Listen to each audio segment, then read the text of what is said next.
Hey, good morning. It's Wednesday, March 10th. Thanks so much for being here this morning. We're going to think about this morning the stuff that we can't see. Because what we can't see is what life is really all about. I'm going to focus on three things: the physical things, the stuff that we do, the money we purchase it with. The second one is the relationships that we have with people, where we need to look on the heart and what's really going on. And then thirdly is our relationship with God, which is based upon faith, none of which we can see. Paul is trying to encourage the folks in Corinthians about to help them understand the suffering he's going through, but also why it's not something that is destroying him, the pain and the hurt that he's going through. So he says in 2 Corinthians 4, it says this book was designed to bring comfort to us. Therefore, we do not lose heart. Though outwardly we are wasting away, yet inwardly we're being renewed day by day. For our light and momentary affliction, our light and momentary troubles are achieving for us an eternal glory that far outweighs all those things. Well, how does he come to this amazing realization? This is how. We fix our eyes not on what is seen, but on what is unseen. For what is seen is temporary, but what is unseen is eternal. And Paul gives us insight into how to deal with the messes of the difficulties that we look at. So there's three things I mentioned. We fix ourselves on the things that we can see, the stuff, the money, the things that we can tangibly hold on to. And yet we know that it's all can be gone in just an eye blink. Whether it's through fire or disaster or loss, we can lose something. It's all gone. I can hold up a dollar bill right here for you.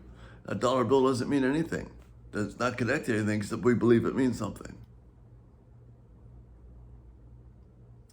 So Paul's saying, don't fix my eyes on the stuff that goes away, that won't be here.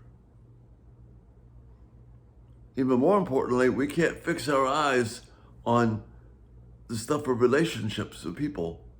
If we just look at the outward thing, we look at the hurt that we have, we look at the difficulties that are there, and we don't see beyond that into the heart, because we can't see the troubled heart of those we're talking to. All we see is an outward surface. We have to have the courage and the compassion to look beyond this outward stuff and what's really inside. And that's both positive and negative. Can we see the good that's there? Can we invest in our children? We were talking last night.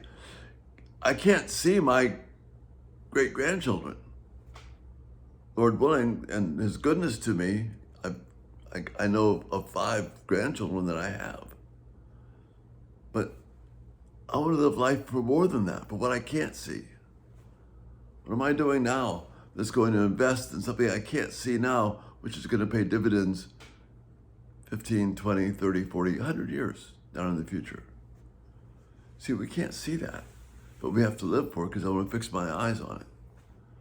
And then lastly, our relationship with God is not based upon the stuff that I see. It's based upon the faith that we have. The Bible tells me that my sins are forgiven. But I have to look beyond those written words and believe the truth that is behind them.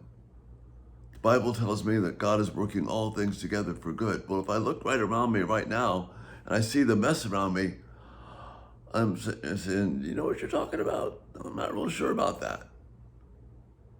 The only way I know that is true is because the Word of God tells me that.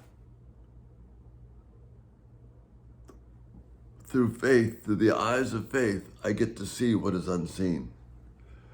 So Paul is urging us, just like Jesus is urging us to invest in things that we can't see. Because the unseen is greater than the seen. Right now, I'm looking around my living room. I can see a fish tank. I can see myself. I can see this camera. the phone I'm talking to. I can see the reflection of the books behind me. Life is so much more than that. We have to invest in what we can't see. Otherwise, we'll have no peace. Because if all I do is look at what I see, the inequities of life are too much and they crush us. But the promise of the Spirit causes us to look beyond the stuff that we have and not live for things that won't be here.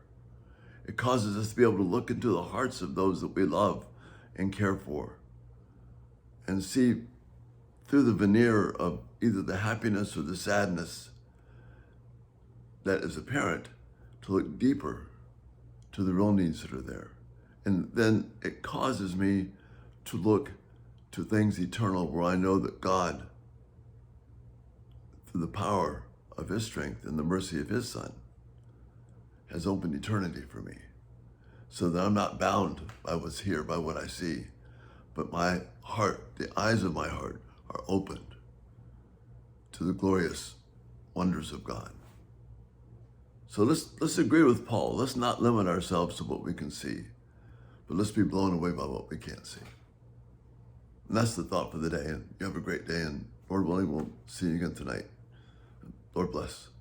Look for the things that you can't see.